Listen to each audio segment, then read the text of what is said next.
Que Dieu nous prenne en grâce et nous bénisse, que son visage s'illumine pour nous et ton chemin sera connu sur toute la terre, parmi toutes les nations. Que le peuple, Dieu te rende grâce, qu'il te rende grâce tous ensemble, nous dit le psaume de ce matin. Oui, chers frères et sœurs, nous sommes les bénis de Dieu en ce 20e dimanche de temps ordinaire, notamment à travers les textes bibliques que nous venons d'écouter.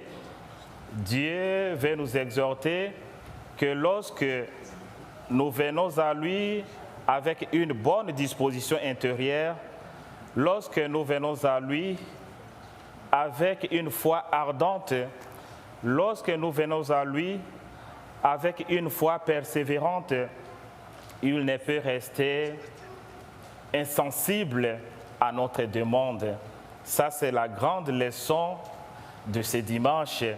Et on le voit dans l'attitude de cette femme, je dirais, qui, au départ, a subi ce qu'on appelle des gradations de déception. Des gradations de déception. Alors, la première déception, c'est qu'il pose à Jésus un problème. Seigneur, viens me sauver parce que ma fille est malade. La première réaction de Jésus, c'est sourd-muet. Il ne répond pas. Et nous tous, nous savons que c'est un langage. Quand tu demandes quelque chose à quelqu'un et qu'il ne te répond pas, c'est-à-dire la réponse est négative. On le sait tous. Deuxième gradation, les disciples commencent un peu à se gêner de sa présence qui criait tout le temps. Il dit, mais s'il te plaît, dis-lui de partir, va-t'en d'ici. Et Jésus encore de renforcer, il dit, je n'ai été envoyé que vers la brebis perdue d'Israël. Deuxième gradation. Et troisième gradation, la femme prend encore le courage de tomber à ses pieds pour lui dire, Seigneur, viens me sauver, viens à mon secours. Jésus renforce encore sa déception. Il dit, il n'est pas bon de prendre le pain qui est destiné aux enfants et de le donner aux petits chiens. Chers frères et sœurs, je pense que si c'était vous et moi, déjà, on pourrait avoir une autre attitude. On pouvait déjà peut-être commencer à douter de la messianité de Jésus. Mais voilà, qu'est-ce que cette femme dit? Il dit, oui, Seigneur, mais les petits chiens mangent les miettes qui tombent de la table de leur maître. Imaginez-vous une telle grande foi. Cette femme fait tout pour conserver Jésus de son côté. Elle ne panique pas, elle ne fait pas une folie émotionnelle, commencer à crier, à pleurer. Elle ne fait pas une folie de la colère excessive contre Jésus, mais elle dit, oui Seigneur, mais les petits chiens mangent les miettes qui tombent de la table de leur maître. Chers frères et sœurs, cet exemple doit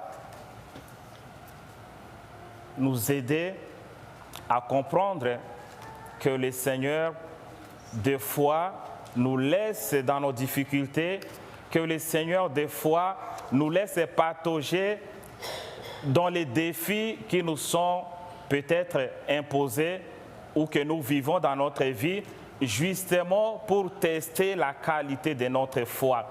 3 fois déçu, mais cette femme tient. Ça, c'est la première leçon. Ne tombons pas dans la fatalité quand tout va mal. Ne tombons pas dans la déception quand nous ne voyons plus clair, mais continuons à garder notre foi dans le Seigneur. Et cette femme qui est une étrangère cananéenne a cru que quelque chose va se passer malgré tout ce que Jésus lui donnait comme réponse.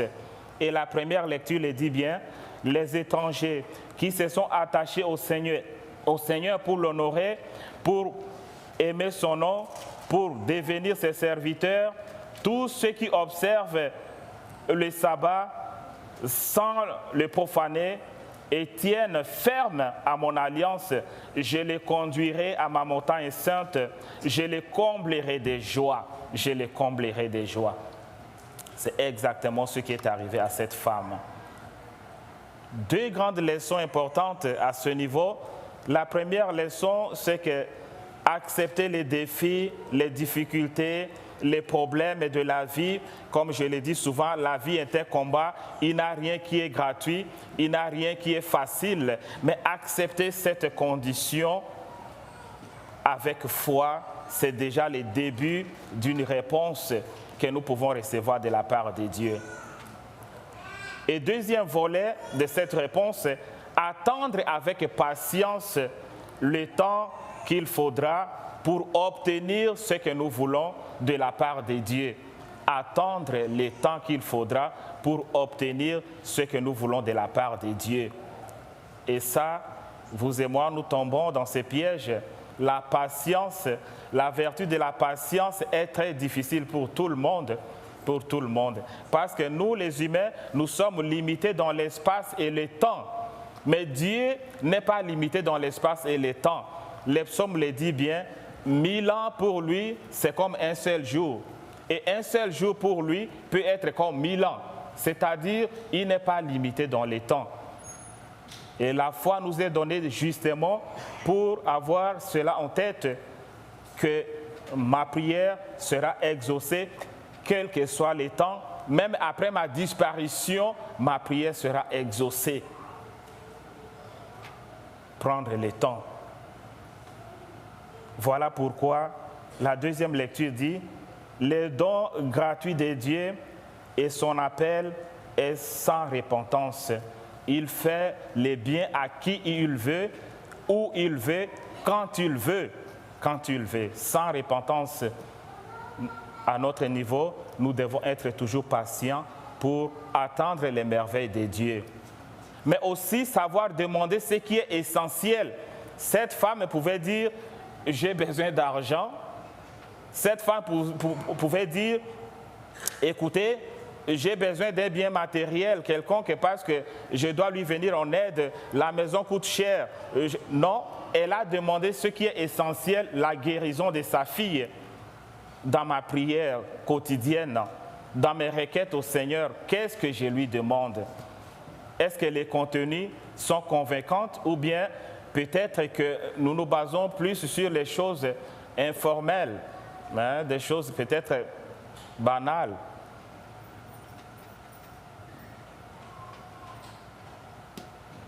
J'ai besoin d'argent, mais qu'est-ce que je vais demander au Seigneur? La force de travailler, le courage de bien faire mon travail pour que je sois apprécié de mes supérieurs. Tout en étant apprécié, je pourrais monter des grades. Voilà. Et ça, tu peux l'avoir. Et la dernière leçon, de ne pas tomber dans l'envie ou la jalousie ou faire des comparaisons. Cette femme pouvait dire à Jésus, mais tu as multiplié les pains et les poissons, tu as donné aux gens quelques jours passés, ils ne t'ont même pas demandé, mais tu l'as fait. Moi, je viens te demander, tu ne veux pas m'exaucer? Non, cette femme n'a pas fait de comparaison. Elle a accepté sa condition d'être cananéenne. Elle n'a pas dit, je suis la femme juive. Elle a accepté toutes les réponses que Jésus lui donnait avec foi. Avec foi. Voilà. Le Seigneur nous demande d'être là où nous sommes, dans notre position géographique, dans notre position sociale, dans notre position familiale, de ne pas chercher à enjamber pour lui demander quelque chose d'excessif, pour lui demander quelque chose peut-être que nous ne pouvons pas supporter. On demande ce qui est bon pour nous, ce qui est commun, ce qui peut nous servir, ce qui est utile pour nous. Chers frères et sœurs, nous avons célébré hier l'Assomption de la Vierge Marie, qui est montée corps et âme au ciel pour nous préparer des places par son intercession. Et le 14, je célébrais la messe de Saint Maximilien Kolbe, qui était un franciscain, Et l'un de ces livres que je lisais, parce que lui avait aussi une dévotion mariale très profonde, qu'est-ce que ce livre-là disait? Aucune grâce n'est octroyée sans que Jésus n'en demande la permission à Marie. Et tous ceux qui demandent une grâce à Jésus en passant par sa mère, qui est aussi notre mère, ceux-là vont recevoir des réponses favorables à leurs demandes, disait Père Maximilien Kolbe. Nous allons prier, chers frères et sœurs, que le Seigneur nous aide à avoir une foi ardente, à persévérer dans nos demandes, à lui faire confiance, peu importe le temps. Nous allons demander au Seigneur de ne pas tomber dans les pièges de la jalousie, des comparaisons, qui nous aident à être là où nous sommes, là où il nous a posés, parce que c'est là où le Seigneur va nous donner sa grâce. Nous allons demander aussi la grâce au Seigneur à tous nos frères et sœurs qui ont perdu la foi parce qu'ils ont demandé en vain, selon eux, que le Seigneur leur fasse miséricorde, qu'ils reviennent pour lui faire encore confiance de nouveau et recevoir ce dont ils ont besoin pour leur vie chrétienne. Le Seigneur soit avec vous. Et avec votre esprit.